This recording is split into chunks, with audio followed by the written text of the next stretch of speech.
back to CLIC Connect. I'm your host, Craig Sullivan, and we have got another industry leader for you today.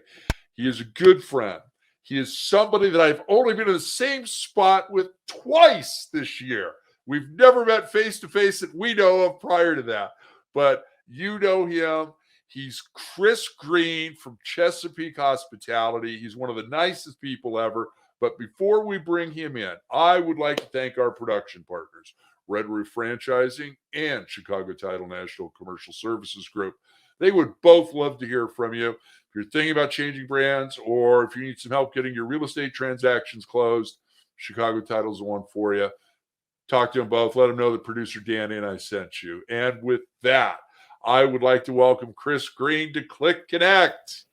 Hey, everybody. How are you? Hey, Craig, how are you? Great to see you. Thank you for making time for us. I really appreciate it. It's good to be here. My friend, let's just jump right into this. We got together twice this year, LA for Alice, lodging conference. What was your big takeaway from the lodging conference? Listen, I talked to a lot of my peers out there, and I think that the takeaway was there's a ton of us that love this business. There's a ton of energy around getting it back, but there's only so much we can do. I mean, I really feel like the last 2 years we've been prepping, and we've got to turn back on the volume of revenue. That's the challenge for really all of us in operations, that we can talk as much as we want and we can hear from the pontificators about when it's coming back, but it's just got to come back. For the business to be healthy, it's going to have to return to a much more healthy level of occupancy and demand. I agree with you. I just think, we've got some issues ahead of us still. Like one of them, okay, our borders are open if you've been vaccinated as of the 8th of November. That's right. That's a great sign, and I'm very appreciative of that, as I know you and your team are. However, our airline partners are charging 750% more than they were a couple of months ago for that time of year. So, and with that opening, so I think that's going to hurt us. I think that's going to be something that's going to hurt. I'm hoping not, but I just don't know. I think problems at TSA is another thing. We're dependent on the airlines. We're dependent on TSA. We're dependent on the economy. We're group travels, on and on. So I don't know if our numbers are going to be quite what we expect them to be for the holiday season, but I'm hoping it's a positive for the majority of the industry. Now, you've been going through a little bit of a journey yourself. You've got a resort in Atlantic City. What's that been like? I mean, you've completely gone through this place and, come up with new venues. You've done a lot of renovations to it. What's that journey been like? I mean, Craig, that's been an amazing thing. And really, you couldn't have written a better script for a hotel that's located as well as it is for the pandemic, right? So we've had all-time record year this year, and the access and drivability, I mean, it really is reflective of the hotels that are doing well through the pandemic. So lots of room in the building to spread out. We've got a 250,000 square feet of meeting space. We've got all the pool deck space, the oceanfront space, and the rooms are good size. So, and we're drivable. I think we've got, 7 million people within, an hour's driving distance. And then if you spread out, it's like 30 million within 5 hours. So it's been really, really busy. It's been fun, though, to meet the needs of the non-casino consumer in Atlantic City. And it's really been welcomed by the community. It's more of a family resort, and we've provided value to the families and given them a spot to get away and relax. So of my portfolio, that sure has been the shining star. We have a couple hotels that are in resort-like locations or drive-to destinations that have done really well. But Atlantic City, believe it or not, has been the star of the show. I love it. And those are the success stories that I think we all love and cherish, because Atlantic City's had its share of issues, and to have a non-gaming asset in the heart of a gambling area, it can be difficult at best. But I think it's needed. And I had a rule. Okay, my son's 40 now. He was in Vegas once prior to his 21st birthday, and that was for a cousin's reunion, and he was 6 months old. And I told his mother at the time we came back, we are never bringing our son back here again. This is just a license for everybody to act poorly, and I don't want him around it. Now, coming from me, that's something. It's a low bar. Yeah, it is. It is, my friend. Staffing. That's our big challenge right now. You know, I mean, our schools, our people. How are you and your team dealing with all that? I mean, I just heard something that there was a job fair for 5,000 open jobs and only 100 people showed up. How do we deal with that? Yeah, listen. You know me, I'm a realist. I'm not going to sugarcoat anything. It's not getting any better. Yeah. Some of the demarcation lines that we had hoped were going to happen, like the end of the additional benefits and some of the other support systems, we thought that was going to bring people back. But what I think we're seeing is a real vacuum of our industry. Right? Some people have left and they're not coming back. And I've been pitching this for a while. If we don't do something to change the way it looks to be in hospitality, especially in the entry level roles and where you can see yourself going and accelerating a career, we're going to struggle to attract people. We did ourselves a disservice. And I think that's really a danger when you're doing well. I mean, the business had, a run like never before from 10 to 19 and didn't expect this to happen. But this has been so prolonged that people have really had time to take stock and say, okay, what do I value? And how do I feel about working in a 24/7, 365 business? Am I really passionate about hospitality, or was it a job? Because we need passionate hoteliers. That's going to be the difference. I agree with you. It is a passion. It gets into your blood and it stays there. And I use you and Tom Gachet as great examples of leadership. You guys both started out as hourly employees, and you're now both running major hotel companies. And you are proof that you can have a career. You're going to have to work hard, no doubt about that. But I think there's little tweaks here and there. Do you have to spend 4 years being a housekeeper, supervisor, things like that? I think those little things need to be changed. And I think, frankly, we've got to do a better job at recruiting. That's why with CLIC, part of our give back to our industry is to our trade associations for their scholarship programs. And we've got to get more people interested. And I don't know if I'm very worried about the undergrads at a lot of the hotel schools. Yeah, I hear a lot of rumbles out of there. The graduate program, not so much. But I think the undergrads, and if we don't have people going to school for that, it's really gonna bite us hard and be something that's gonna be very difficult to come out of. But I agree with you on. Yeah, Go ahead. well, I'll just say that I was very lucky. I had a mentor when I was very young that pointed me away from the P&L and pointed me towards the people. And ever since I've kept my eyes on the people, and this is not for me to say I did it right, but since I kept my eyes on the people, the P&L always took care of itself. And I think over the past couple run-ups, when we've seen the banks take control with debt service coverage ratios, and we were so pointed, all the leadership teams were so pointed at the P&L that we forgot to remember how that P&L was created. And if you're looking at your team every day and you're looking for leaders every day and you spot somebody, then you're not going to miss somebody 4 years later and say, wow, you should have been the housekeeping manager. You got to be bold enough to go, now's your time. Let's go. I'm going to train you and invest in those people, because that's what I remember about my career. I don't remember making good numbers at this hotel or that hotel. What I remember is people who were a desk associate, then the front desk manager, then the rooms division, and now they're a GM somewhere else. Yeah. That's what I remember.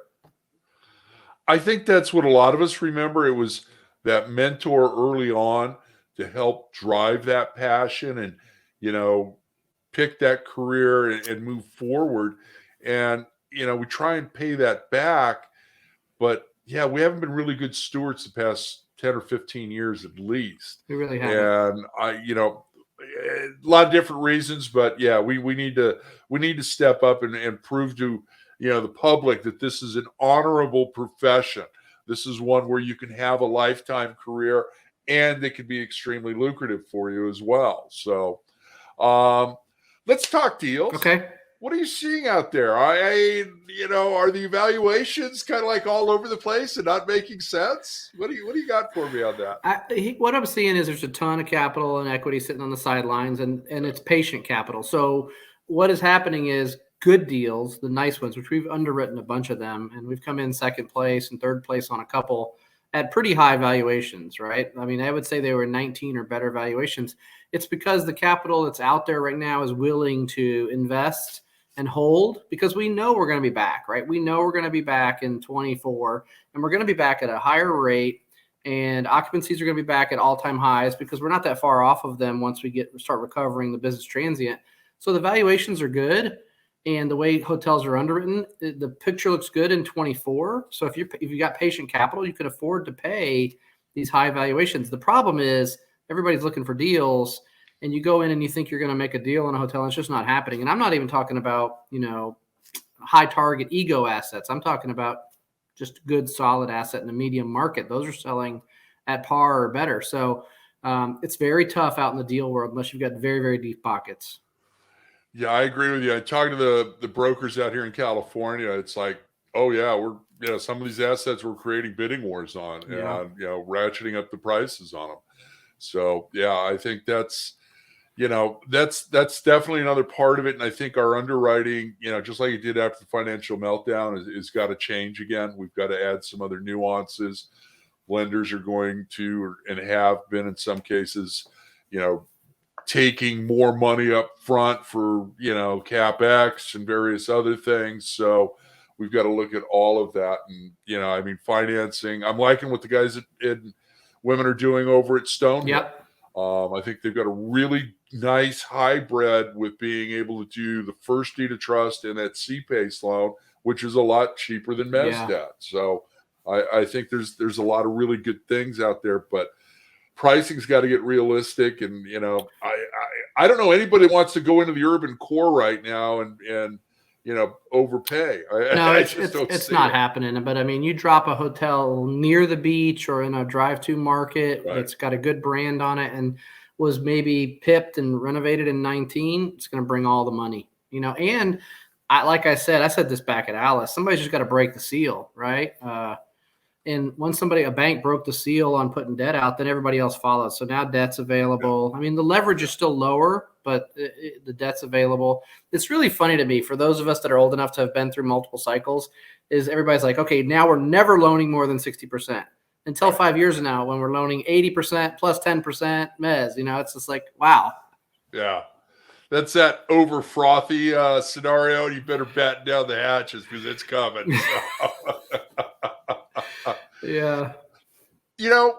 Right now, throughout your portfolio, I know you've got a couple of ground up projects that you're involved with. You're probably also looking at some repositioning of hotel assets. The PIPs may not make sense. There may be other opportunities.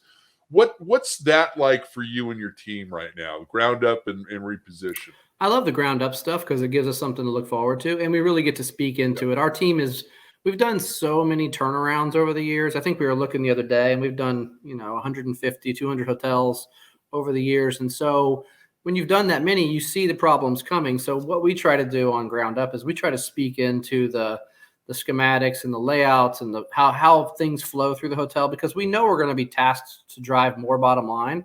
And the only way to do that is to rely on technology, and then also rely on super efficient boxes, right? Where you can make sure you have the shortest amount of steps in F&B, access to all the key spaces. And that comes with programming. Sometimes designers and architects go more skew towards design instead of functionality. And so we bring that piece, and our partner that we're doing a lot of these deals with wants that piece brought into his asset. So not only are they pretty, but they're super functional and super high performing. So we love that. It's fun to get, you kind of create it from the beginning. That's beautiful. And then deep turns are our thing. So those are going to be a lot of those. I mean, there's going to be a lot of deep turns right now. I agree with you on that. Let's talk about, I think we both agree that you have to understand your market. Okay. And you were on with Glenn, I think it was last week or the week before, you said something about eating somebody's lunch, because you get in there, do all your due diligence on the market. And I think you're absolutely right. If you're that fourth hotel and you've come in, you better know what your competitive set is, or you're going to lose everything. So what's that like for you and your team to get in there? I mean, is it all hands on deck? You're going through star reports, you got boots on the ground. How are you getting your mission statement ready and then capitalize on a new market? How does that work for you? So, in development meetings, a lot of times, if I haven't been in a market, I can give you a quick example. We were going into a market in the Northeast we hadn't done business in before, and the owner said, well, I've got 2 companies that have done business here, and then I've got you guys, which I really like, but you've never done business in this market. Why should I hire you? I said, for one reason. One, we're going to turn over every rock. We are a curious company. All my team is curious. Okay, we say, how should this hotel, this X-branded hotel perform under Chesapeake management? And how do we get it there? We don't have any preconceived notions about who does and doesn't travel in the market, what the rates should be in the market. We go in and we build a plan before we take over of exactly how it's going to run, staff-wise, market segmentation, all the way down to day-by-day planning of segmentation, whether it's AAA or government or consortia or GD, whatever you want to put in there. However it's built, and that's our plan. And what we've done, and we've seen so much success, is we don't listen to anybody else about it. We go in, we know what works. We go in and we attack those segments. We send the salespeople towards the segments that our EVP of sales says we need, and we send revenue management towards the GDS segments we need, and then we optimize the operations of the hotel. And honestly, the hotel outperformed even our expectations. And that's how we're taking over one near Cincinnati this week. And same thing. The plan was written before we went in. And what people do is, there's 2 things you got to remember, Craig, is people, first of all, they open a hotel 2 years ago or 5 years ago, they've had turnover. So things get dropped in the turnover. That's where I pick up all the balls they've dropped. And we have a system called the retakeover at Chesapeake. We go back on our own and ask ourselves, are we doing everything we should if we were taking this hotel over today? And we do that every 2 years with our portfolio, and we might even have another VP from a region look at this hotel and go, okay, are you doing this? Just to help keep our team sharp. We don't want to drop balls. Right. No, and I like that. And I think when you bring in another team leader, okay, you've also broken down the silos, and you've got a competitive but cohesive team that is helping one another, helping the company, helping the guests, and just the positives from all of that, pay off tenfold. And I love that philosophy. Yeah. Okay, my friend, it's time for our lightning round. So producer Danny's going to put 2 minutes on the clock. Word association. Here we go. Remote working. The new semi-normal. Recruitment. Difficult. F&B. My favorite. Brands. Necessary. Training. More important than ever nowadays. Team. Critical. Purpose. Super critical. Drives everything. Favorite airport. Ooh. Quickly, I know it's lightning round. BWI. Favorite hotel or resort. The Hilton Sandestin Beach Golf Resort and Spa. Nice. All right. Tech.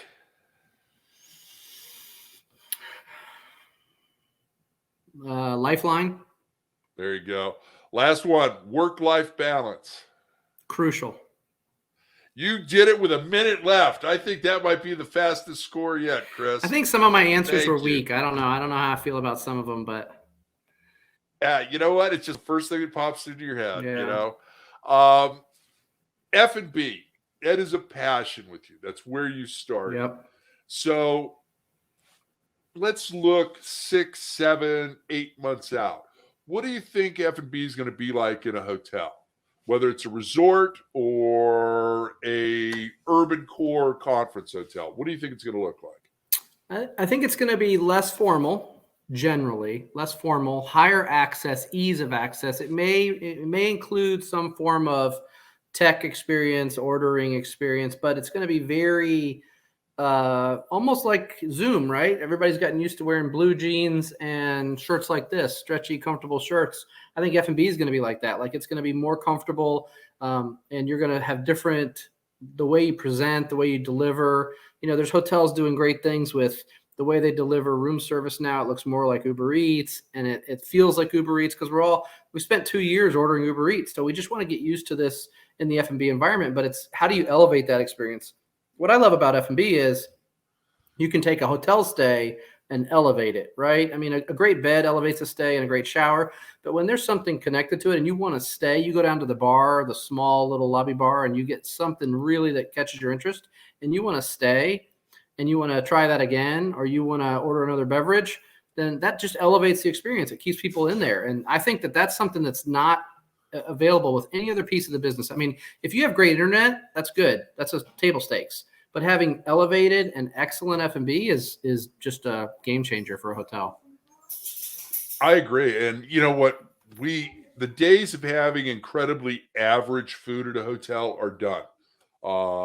We've got groups out here like Pacifica Hotels that, they get the F&B component. I stayed at one of their hotels downtown LA for Alice, the Wayfarer. And it's a small little boutique hotel, but they've got 4 different F&B venues in it. And they were all different. They were all incredible. And the best latte in downtown LA is at the Wayfarer Hotel. So it's not just the resorts that have to do the great food and beverage. It's everybody now. If you've got a full service hotel, you've got to up your game, whether it's the right operators internally or going outside to a great local restaurateur and bringing them in. I think it's just a whole new arena and an improvement in a revenue stream that I think is sorely needed as well. So the best thing I've eaten this year at a hotel was at the AC Santa Clara.